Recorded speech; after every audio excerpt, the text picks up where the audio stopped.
Assalamualaikum warahmatullahi wabarakatuh. Kembali lagi di mata kuliah dasar pemrograman. Materi hari ini yaitu logika percabangan, di mana tujuan pembelajarannya adalah mahasiswa mampu memahami algoritma percabangan, implementasinya pada kode program, serta penyelesaian masalah menggunakan percabangan terutama pada percabangan if-else. Bahasan materi yang akan kita bahas pada hari ini yaitu yang pertama definisi logika percabangan, struktur if tunggal untuk satu kondisi, struktur if ganda untuk dua kondisi. Oke, apa itu logika percabangan? Percabangan adalah cara yang digunakan untuk mengambil keputusan apabila di dalam program dihadapkan pada kondisi tertentu. Jumlah kondisinya bisa 1, 2, atau lebih. Percabangan mengevaluasi kondisi atau ekspresi yang hasilnya benar atau salah. Jadi percabangan ini akan menjalankan instruksi sesuai dengan kondisi tertentu. Jadi sebuah perintah itu dikerjakan jika persyaratannya atau kondisi tertentu itu dipenuhi. Nah, contoh. Misalnya kita ingin menentukan apakah suatu bilangan itu merupakan bilangan ganjil atau genap. Algoritmanya kita bisa jabarkan sebagai berikut. Yang pertama, langkah pertama itu mulai. Masukkan satu bilangan X. Nanti bilangannya disimpan dalam variabel X. Lalu masukkan ke rumus. Jika X habis dibagi 2, maka lanjut ke langkah keempat. Jadi kalau misalkan si X-nya ini dia habis dibagi 2, maka lanjut ke langkah keempat. Jika tidak, maka lanjut ke langkah ke-5 ke sini. Ya. Langkah kelimanya apa? Tulis X adalah bilangan genap. Jika tidak, maka X adalah bilangan ganjil. Jika ini sudah selesai, maka program selesai. Ya. Nah, ini adalah flowchart untuk percabangan. Ini yang sudah kita bahas di pembahasan flowchart. Ini yang dikatakan dengan percabangan atau decision. Ya. Jika tadi apa? Dikatakan di awal, contohnya adalah bilangan ganjil genap. Jika X modulus 2 sama dengan 0, ya, maka ini yang dikerjakan. Selain percabangan, struktur ini juga disebut control flow, decision, struktur kondisi, struktur if, dan lain sebagainya. Struktur percabangan if itu ada beberapa metode. Yang pertama adalah percabangan if tunggal, di mana if tunggal ini digunakan jika pemilihan hanya memberikan satu pilihan yang dilaksanakan bila kondisi persyaratan terpenuhi bernilai benar dan tidak memberikan pilihan lain yang dilaksanakan bila kondisi tidak terpenuhi. Nah, strukturnya seperti ini. Ya, jika terdapat satu pernyataan atau statement, jadi ini kondisinya, if kondisi, maka pernyataannya apa? Ini ada dua pernyataan. Apabila jika usia lebih dari 18, pernyataannya adalah dia seorang remaja atau dewasa ya. Dewasa. Pernyataan kedua, jika usianya lebih dari 18 boleh masuk misalkan. Nah, jika tidak, maka tidak ada perintah lain, maka program selesai.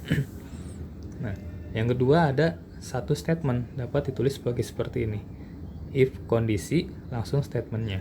Nanti dalam struktur bahasa pemrogramannya nanti saat praktek kita buktikan. Oke. Nah, jadi seperti ini. If kondisi jika benar, maka kerjakan perintah ini, ya, atau pernyataan ini. Jika salah, maka program selesai. Tidak ada pilihan lain untuk pernyataannya. Oke. Yang kedua ada percabangan if ganda atau dua kondisi. Struktur percabangan if dua kondisi, if else, sedikit lebih kompleks bila dibandingkan dengan struktur if yang hanya memiliki satu buah kondisi. Sebenarnya konsepnya sederhana, yaitu pada struktur jenis ini terdapat sebuah statement khusus yang berfungsi untuk mengatasi apabila kondisi yang didefinisikan tersebut bernilai salah atau tidak terpenuhi. Oke, struktur penulisannya kurang lebih seperti ini. If kondisi, sama ya. Statementnya apa? Jika kondisi terpenuhi, maka dikerjakan perintah pertama. Jika tidak, else, jika tidak ya, maka lanjutkan ke statement kedua jika kondisinya tidak terpenuhi. Contoh yang bilangan ganjil genap, itu bilangan ganjil genap termasuk yang dua kondisi. Jadi jika bisa dibagi dua, bisa habis dibagi dua, maka dia bilangan genap. Jika tidak habis dibagi dua, maka bilangan ganjil. Seperti itu ya, paham ya? Jadi yang dua kondisi, contoh sederhananya adalah menentukan bilangan ganjil dan genap. Nah, strukturnya seperti ini, flowchartnya. Ada kondisi, ada benar, ada salah. Jika benar ini yang dikerjakan, jika salah ini yang dikerjakan. Oke, lanjut. Nah, jadi lebih dua kondisi if else, atau dikatakan dengan kondisi yang majemuk. Jadi percabangan if ini lebih dari dua kondisi merupakan struktur percabangan yang biasanya membingungkan para programmer pemula. Karena kita bingung mana dulu yang harus dikerjakan. Percabangan if else majemuk sebenarnya merupakan pengembangan dari struktur if dua kondisi. Karena percabangan ini akan menambahkan atau menyisipkan satu atau lebih kondisi ke dalamnya. Jadi ada if di dalam if lagi. Kalau tadi kan hanya if, else, selesai. Kalau if yang majemuk itu di dalam if ada if-nya lagi ya. Jadi bercabang dan terus menerus. Ini tidak terbatas. Nah, strukturnya kurang lebih seperti ini. Jika kondisi pertama terpenuhi, maka lakukan perintah yang pertama. Jika tidak, maka ada kondisi yang kedua. Ya, oke, langsung saja misalkan contoh sederhananya atau langsung ke implementasinya adalah menentukan nilai grade A, B, C, D, E. Misalkan seperti itu ya. Ada A, ada B+, ada B-, atau menentukan nilai IPK. Menentukan nilai kelulusan itu menggunakan if yang majemuk. Contoh, nah di sini kita misalkan memasukkan nilainya mau berapa? 85. Nah, kita masukkan ke sini. Jika nilai 85 ini lebih dari 90, terpenuhi atau tidak kondisinya? Tidak ya. Maka yang dikerjakan yang mana? Yang ke kanan ataukah yang ke bawah? Jika tidak terpenuhi, maka yang ke bawah. Jika terpenuhi yang A. Karena kita punya nilainya 85, maka kondisi atau statement yang terpenuhi adalah yang tidak. Maka ke sini. Tidak. Lakukan kondisi kedua. Bandingkan lagi dengan kondisi kedua. Jika nilainya lebih dari 80, 85 lebih dari 80, ya, maka yang dikerjakan adalah munculkan grade adalah B+. Jika tidak, ke bawah lagi. Ya, dan ini ketika sudah mendapatkan nilai grade B+, maka program menampilkan grade. Ini selesai ya. N. Oke, kita koreksi.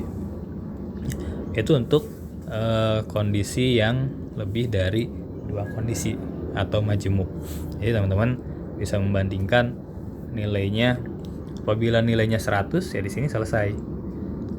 Nah, sekarang apabila nilainya tidak lebih dari 70, kurang dari 70, misalkan 50, mana yang dikerjakan? Ya, betul. Jadi yang dikerjakan adalah grade F. Teman-teman nanti mau menambahkan di sini ada lagi grade C, D, dan E, silahkan ya. Si flowchartnya dilengkapi. Yang jelas semua kondisi itu harus terpenuhi salah satunya. Oke, sekian pemaparan untuk mata kuliah hari ini. Apabila ada pertanyaan, silahkan tulis di kolom komentar ataupun di LMS-nya. Terima kasih atas perhatiannya. Assalamualaikum warahmatullahi wabarakatuh.